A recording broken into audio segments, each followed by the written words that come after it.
Hi, and welcome to the latest edition of the Change from the Centre podcast.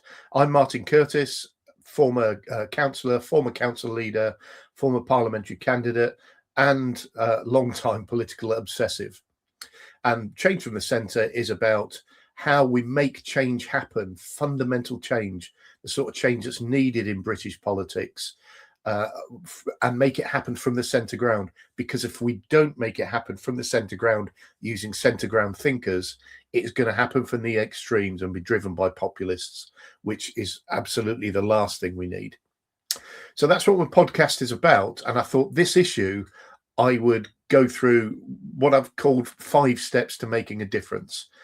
And what those are things that you might want to think about if you are supporting what I'm saying about the fact that our political system is fundamentally broken. And I'll use a few examples of issues that I'm aware of about the sort of change we need. So I'll start on these 5 steps to making a difference. Number 1 is much easier to say than it is to do, and that is to take a step back from party affiliation. So I'm sure all of you have leanings towards one particular party or not. I have leanings back towards elements of centre ground conservatism, which for the most don't exist at the moment, which is why it's easy for me to say, because I am definitely somebody that is politically homeless. But one of the things I found is when I left the Conservative Party, that's not right. When the Conservative Party left me, and I decided I could no longer be a member, I found that I was able to think a little bit more objectively. And I'd always known about change. I'd got to that point to a recognition about, as an example, the need for proportional representation. And I think that case is enhancing at the moment. But it's really hard if you've had a lifetime of supporting the Labour Party or, a lifetime of voting Conservative, then absolutely it's going to be a hard thing to do. But I would urge you to do it and try and do it when you're looking at political issues, because there's a reality, which is that no political party has a monopoly on being right. And the more objective you can be, the more you can pick out the elements that are right and the elements that are wrong, and also the elements that, quite frankly, are pure guff. So it's something that I would urge you to do, but accept that it's not necessarily easy, especially if you're elected, and in the middle of that there's a party whip and those things as well. So number 1, take a step away from party affiliation, and the next one is work out what's important to you. I can talk forever about the things that matter to me that need to change. There are a lot of them, and I can talk about the 2 that are probably most important to me. The first one is political reform, and that is about fundamental political change. It includes proportional representation, but it also means and looks at political structures and making our political structures better so that we achieve the great God devolution that every party that comes into government says they will deliver, and which they rarely do. Although I would argue elected mayors have started the process for that. The ones that so political reform matters to me, as I said. The other one is the need for long-term visions in British politics, and for focus on long-term projects. That's part of the reason why you'll hear me talk a lot about this issue about our prime ministers having a life as a prime minister of on average 2 years at the moment. Because if you're a prime minister with a 2-year lifespan, why on earth are you going to focus on the long term? All you're going to do is spend all your time firefighting, trying to deal with the short-term issues so that you can stay in power for as long as you can. Because to a politician, power is everything. So those are the things that matter to me, but it's about finding what matters to you. I could list a load of other things that really matter to me, and I'll cover them during this podcast series at some point or another. The next thing is, having found out what is important to you, is to start to look and dig underneath the issues. And this is where the objectiveness and this first item, this first thing about not having political affiliations helps.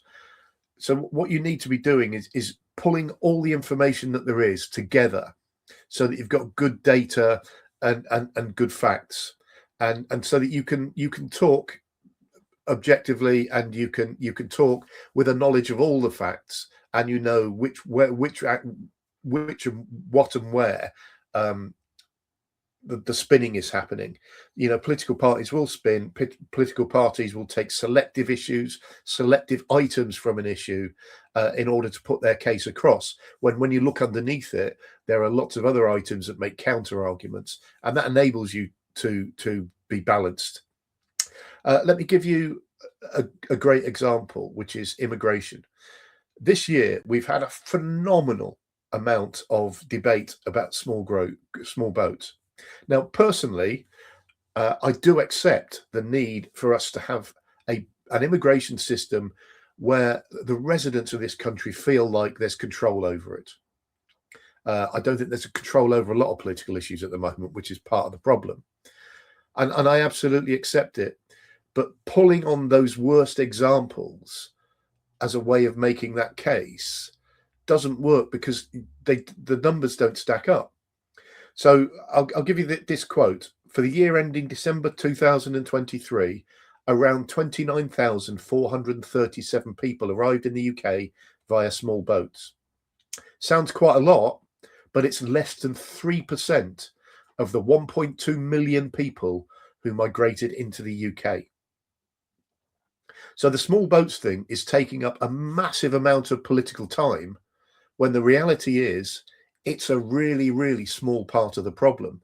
There are lots and lots of other things around this problem, and lots of things we need to balance with immigration.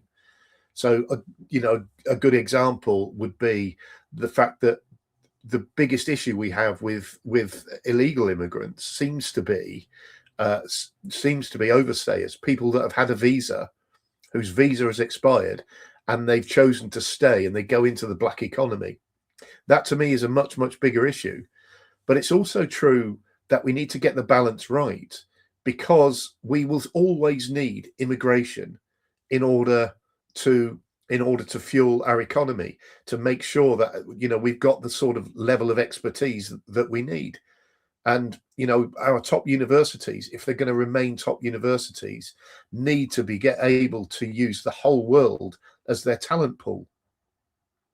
And so we need to balance it, and this is the issue where you need to sort of get underneath and get through some of the facts.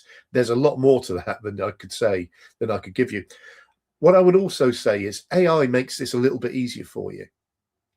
But when I say AI makes it easier for you, AI will bring out the basic facts, but you need to get underneath that, because one of the things I've found is some of what you pull out of AI through asking questions is a little bit dated, especially politically. So make sure that you double check on what they bring out, but it can be very helpful. So that's the third one, which is to look and think underneath the issues. The fourth one is to comment about your change, and comment about it authoritatively. One of the big problems we have with politics in the UK is that it is really, really heavily driven by social media, and not in a positive way. If you comment in the wrong way on social media, you soon know what you get. But the only way we're going to change that and make that change happen, we're not going to get rid of social media. Let's be clear. So what we need to be doing is, those people that believe change needs to need to be using social media. They need to be, using any route they can to make a case, be it their own blog on Facebook, be it that they comment on political pages on Facebook, or even on local community pages as well. So let me give you an example of that, and this is something I do quite actively. We hear a lot on local community Facebook pages about development, about why are we allowing more development to happen when we haven't got enough infrastructure, when our school places can't cope, and where, our GP surgeries are struggling. But there's a reality behind that, which is developers are required to mitigate the impact of their development, and part of the process leading up to a planning application being approved or otherwise and beyond is as an example, a section 106 agreement. And what these agreements will do is talk about what's the road infrastructure and the changes we need to make to roads to make sure our development doesn't have an impact.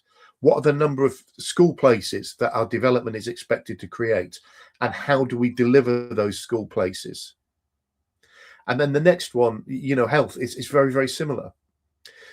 But what I find is that local politicians, local councillors don't like to talk about Section 106. They don't like to talk about the fact that development funds community infrastructure, partly because they've got a lot of people shouting at them saying, we don't have this, we don't have that. And they fear that if they say, well, actually, this development will do that, they fear that there'll be repercussions. But it's also true that it puts the onus back on the councils, to say, what are you doing to try and overcome this issue? What are you using that funding for, so that we know that it's well used and that it achieves the objectives that it's set out for. And so, by not commenting, it allows them to avoid coming across as a bad guy almost, but also it stops the council being the focus of attention and leaves it on the developers.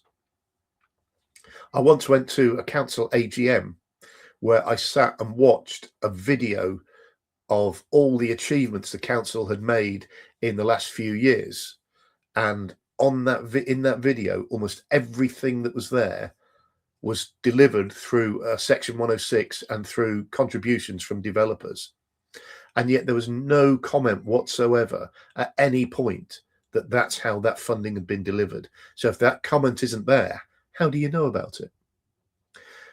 And that's something I comment on quite a lot on social media in my local town, and try and clarify and make sure people understand this is the reality.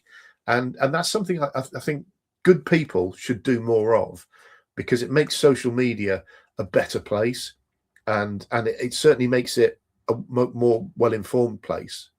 What I would also say is, you're not necessarily trying to influence those people who are commenting there themselves. A lot of those people will have already made up their minds, but a lot of other people will be reading it. And those are the ones where them getting a balancing argument is really, really helpful. So number 4, comment about your change and comment about it authoritatively. And the 5th thing is a follow-on from that to a certain extent, but it is about letting your elected representatives know that change is your priority.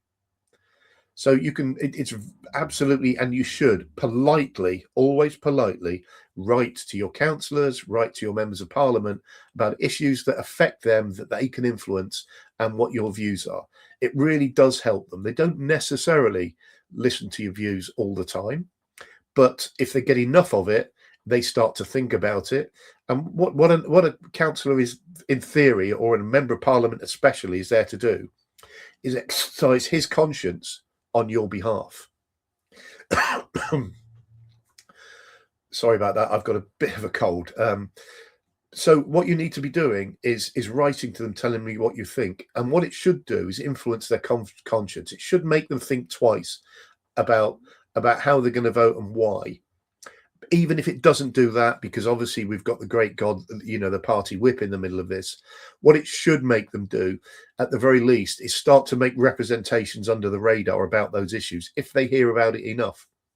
So if you say to them, look, I need to let you know this, fundamental political change is my priority, especially in this area and that area, whether it be the NHS, whether it be children in care, adult social care, education, just to say that is my area of priority. I want fundamental political change, not tweaking and minor and changes to bills or promises sometime in the future. And how I vote for you in your election, or whether I vote for you in your election the next time, will depend on whether you are the most committed to that change out of all the candidates. Do it politely, do it nicely, but let them know that's where you are. And the more that message about political change comes across, the more that it will start to have an impact. So that was number 5. Let your political representatives know. I'm going to add a bonus one in now, just because you've been good enough to listen to me for the last 15 minutes and look at my lovely face. I thought I'd add you a 5th one, and it sort of fits into all of these, but it is don't accept half measures. And what I mean by that is very often political change happens, and but it's not fundamental change, it's tweaks, when what we need is absolute fundamental changes. Political reform is one of them. We've got minor changes to the House of Lords coming soon, in that the hereditary peers are going to be out of the House of Lords. That's a good thing, and it's a step in the right direction.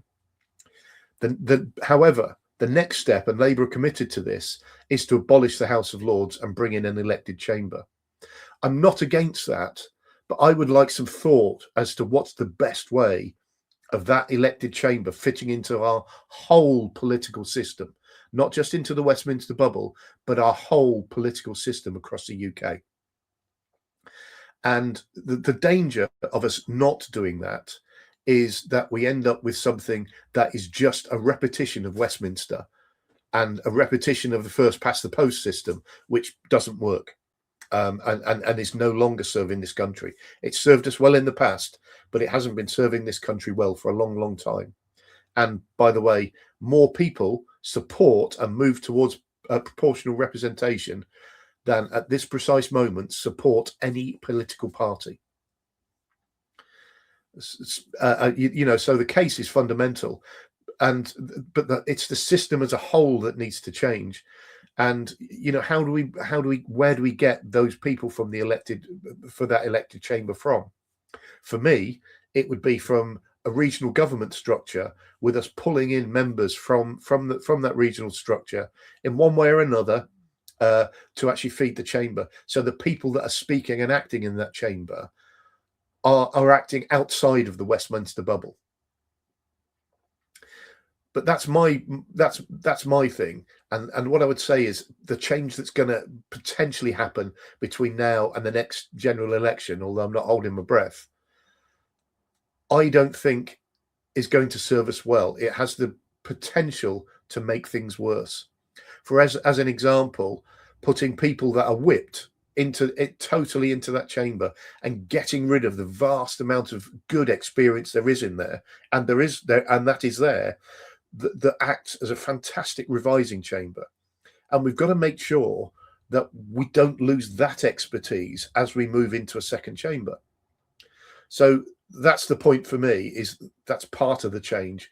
And so when this change starts to happen, the representation I'll be making is, this is the wrong change. It should be part of a bigger picture review of politics in the UK. So I hope these have been helpful for you. I'll just run through them again, just so you've got a quick summary.